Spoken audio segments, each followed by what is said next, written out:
Salut tout le monde, j'espère que vous allez très bien. Je m'appelle Baptiste et je suis un web designer et un consultant en référencement spécialisé dans WordPress. Et aujourd'hui, on va tester justement 4 plugins WordPress qui nous permettent d'ajouter une table des matières dans votre site. Alors pourquoi vouloir ajouter une table des matières sur vos pages WordPress? Eh bien c'est une question d'expérience utilisateur. L'idée c'est d'accueillir les gens avec un plan de la page pour qu'ils puissent directement cliquer sur les sections qui les intéressent. Et ça va améliorer le taux de rebond de la page. Le taux de rebond de la page, c'est le nombre de personnes qui partent de cette page sans avoir rien fait d'autre et en général assez rapidement.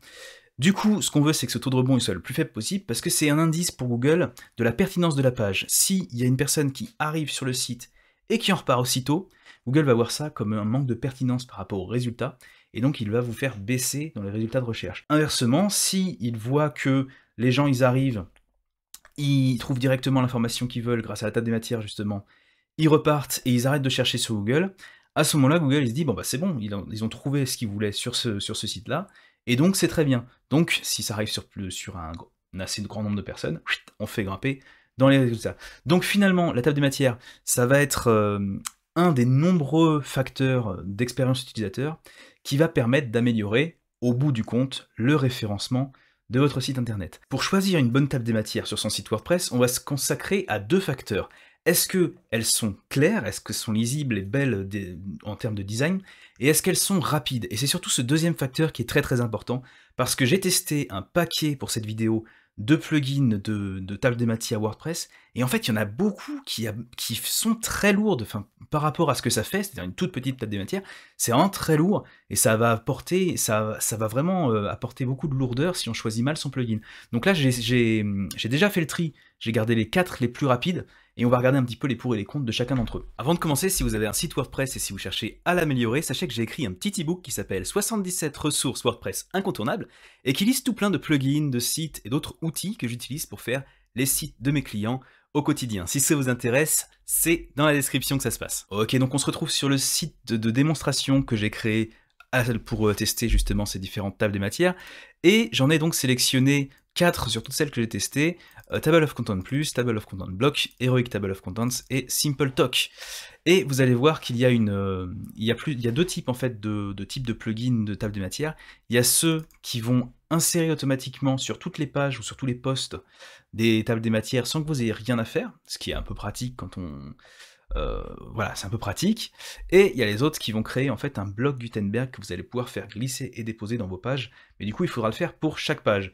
Et ce qui se passe, c'est que on voit quand même que les 3 premières là, c'est des plugins qui vont insérer automatiquement les tables des matières. On voit qu'ils sont quand même nettement plus lourds que les 4 derniers qui sont des plugins qui vont ajouter des blocs. Alors à part pour celui-là qui est quand même un petit peu lourd, et d'ailleurs que j'ai dégagé dans ma sélection. Donc on va commencer par Table of Content Plus. Alors comment est-ce qu'il se passe ce truc-là? Donc on va aller dans... Alors actuellement en passant, on est sur le thème GeneratePress. Et donc on va commencer par essayer d'insérer une page dans une table des matières dans cette page, dans cet article WordPress, avec donc Table of Content Plus. Donc pour ça, on va dans les extensions. Alors on pourrait aller dans extensions, ajouter, Table of Content Plus et tout. Je vous laisse le faire. Moi j'ai déjà installé toutes les extensions qu'on va tester aujourd'hui. Donc je vais juste faire CTRL F, Table of Content Plus. Voilà, je l'active. Alors j'en ai encore un autre d'activer là. Hop, je vais désactiver celui-là. Et je vais vérifier en cliquant sur activer en haut, qui est bien juste 2 choses d'activer. Voilà, Table of Content Plus et mon outil de reset de WordPress. Donc maintenant qu'on a ça, on va pouvoir aller sur la page du truc, et normalement vu que c'est un des plugins qui va ajouter automatiquement sans que j'ai rien à faire la table des matières, j'ai juste à actualiser cette page, et voilà, on a une table de matières qui elle fait le travail, ok? Elle est pas incroyable, mais bon, il y a un petit bloc, marqué contenu. Alors en termes de visuel, bon, je trouve que voilà, sans être incroyable, ça fait le travail, on voit bien que c'est une table des matières, on peut la masquer si on veut. Moi ça me va, personnellement ça passe le test, il n'y a pas de souci. Maintenant en termes de vitesse, on a quand même de base là mon thème GeneratePress, là, cette page là que j'ai mesuré donc sans le plugin sans aucun plugin de table de matière, elle fait 38 kilo-octets. Et là avec ce plugin là, Table of Content Plus, elle fait 76. Donc quand même, ça veut dire qu'on double, hein. On double la taille de la page Pour une table des matières, moi personnellement, je cherche toujours à faire des sites aussi performants, aussi rapides que possible. Et pour ça, il n'y a pas de secret. Une des grosses méthodes, c'est de limiter la taille autant que possible. Vraiment, on va vraiment essayer de limiter le plus possible le poids des différentes choses. Parce que plus on demande de télécharger de choses, bien sûr, plus il y a de kilos à télécharger, bah, plus ça va être lent, en particulier sur les réseaux mobiles et tout. Donc, mais on va, par exemple, typiquement, là, 76, ça reste encore très correct pour la taille d'une page, attention. Mais si on ajoute des images, si on ajoute d'autres strips, si on ajoute d'autres plugins, un plugin de chat, et puis un plus truc, et puis un machin, eh bien, en fin de compte, ça va s'accumuler. Et on va se retrouver avec voilà, 38 kilos juste pour un plugin de table des matières. Ça fait quand même un petit peu beaucoup par rapport à ce que c'est. Voilà. Donc pour moi, c'est un peu trop. Personnellement, je l'utiliserai pas sur les sites de mes clients parce que bah voilà, ça fait aussi 4 requêtes de plus. Alors les requêtes, on va en parler. Il y a deux choses pour définir l'impact sur le poids, sur la performance d'une page d'un plugin. On va avoir les kilos que ça charge, et on va avoir le nombre de requêtes. Alors, le kilo, c'est le plus important, de loin, le poids, c'est vraiment le plus important, parce qu'aujourd'hui, le nombre de requêtes, elles sont faites en parallèle, en fait, avec le HTTP2. Les requêtes sont faites en parallèle, ce qui fait qu'on peut très bien... Avant, on devait envoyer une requête, attendre qu'elle revienne, envoyer une requête, attendre qu'elle revienne, donc ça prenait du temps.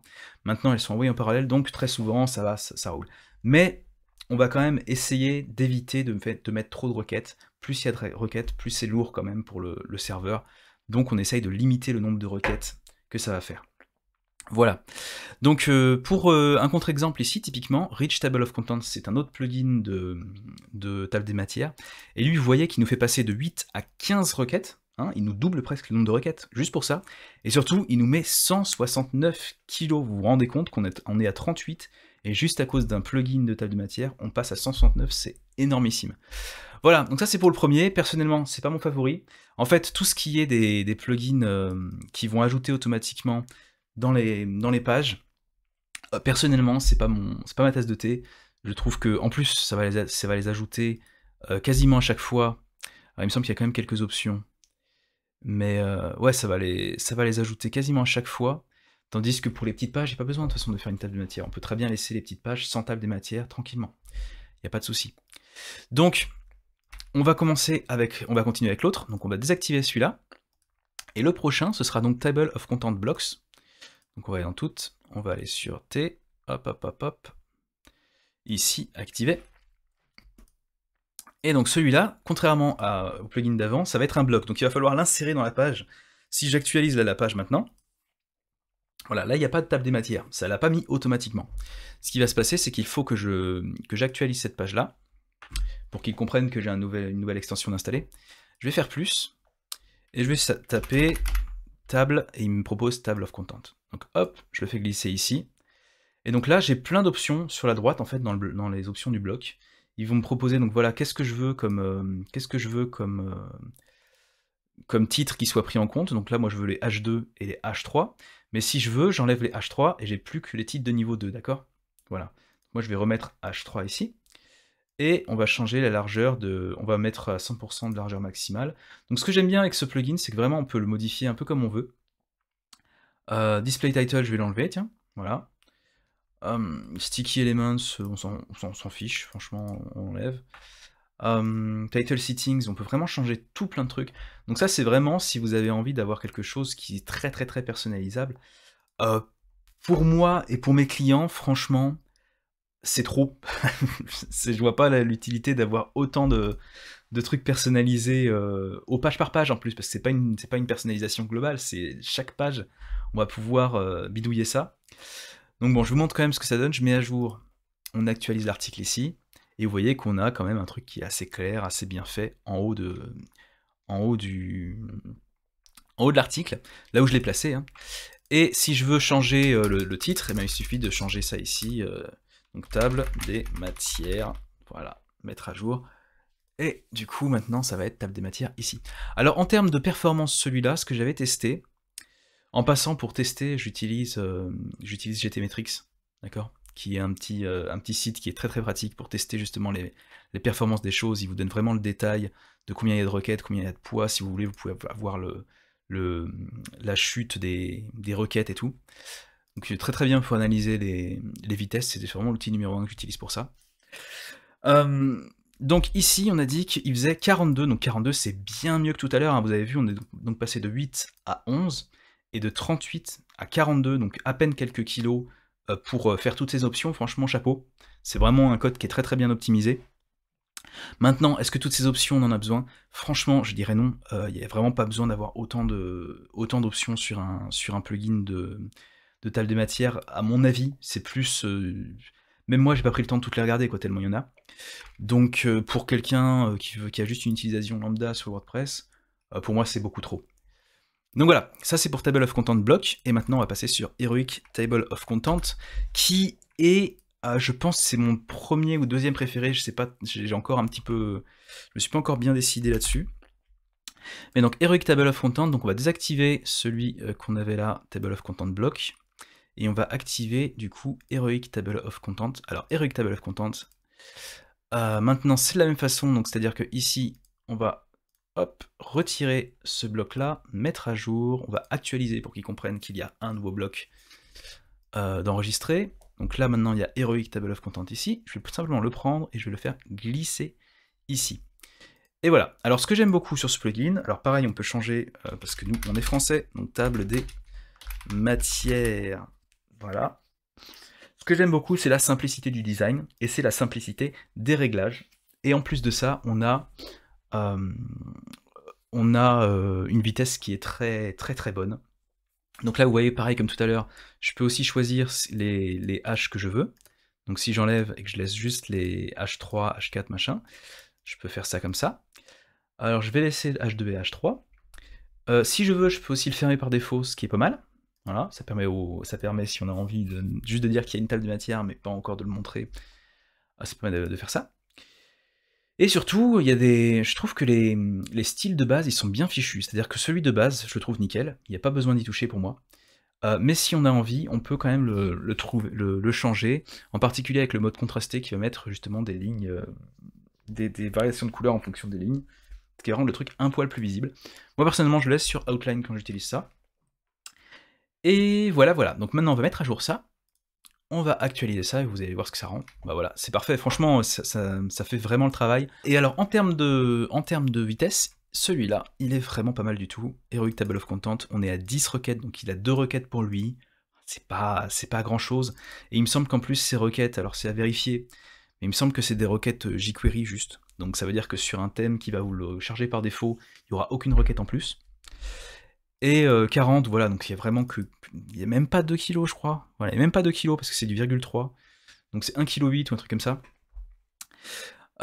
Et alors après, si vous êtes vraiment... donc moi, ça, c'est un truc que je pourrais utiliser chez mes clients. Ça me va. Surtout si je vois que une fois qu'on a chargé les autres plugins et tout, bah finalement, il n'y a aucune différence de requête. Ça me va vraiment parfaitement, il n'y a pas de souci. Et alors là, celui-là, le dernier qu'on a, c'est vraiment si vous voulez faire aucune... vous voulez pas d'option, vous voulez rien, vous voulez juste une table des matières et vous voulez que ce soit ultra performant. Vous voyez qu'on a quand même sur SimpleTalk, là, le dernier qu'on va tester, nombre de requêtes 8, donc ça bouge pas.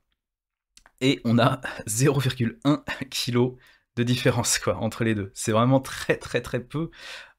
C'est vraiment extrêmement peu. Il a dû écrire très peu de lignes de JavaScript, il a dû bien optimiser son machin, le mec qui a fait ça. Donc si vous voulez vraiment, si vous chassez vraiment la performance mais à l'extrême, et ben celui-là est bien.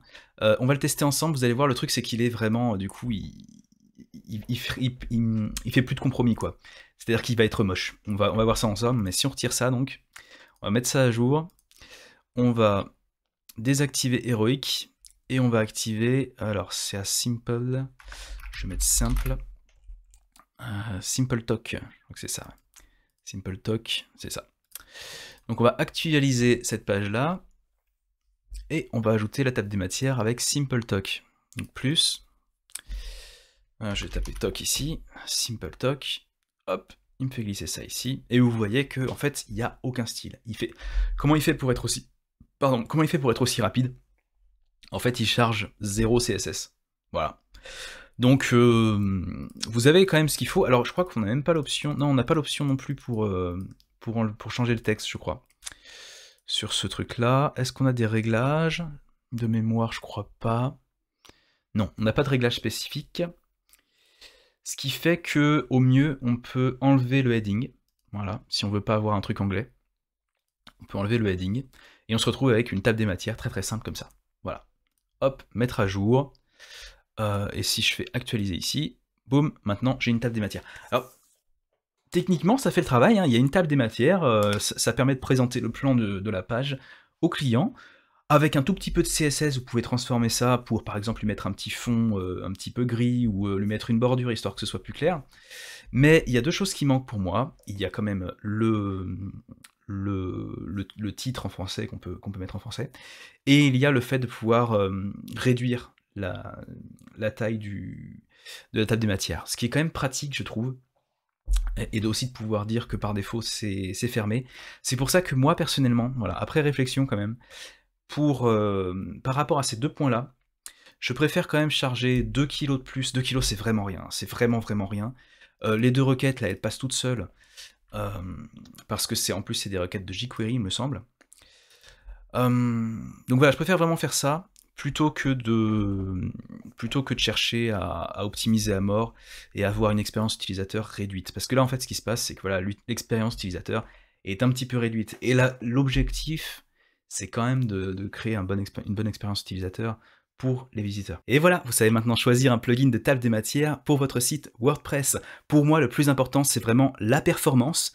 Ensuite vient l'expérience utilisateur, et ensuite vient l'aspect pratique pour vous, l'administrateur du site. J'espère que la vidéo vous aura été utile. Si c'est le cas, laissez un pouce bleu et n'hésitez pas à vous abonner pour plus de vidéos sur WordPress. Et si vous avez besoin de mon aide personnelle avec votre site, que ce soit avec son design, son référencement ou son expérience utilisateur, n'hésitez pas à passer sur mon site et à me contacter directement. Je vous dis à bientôt.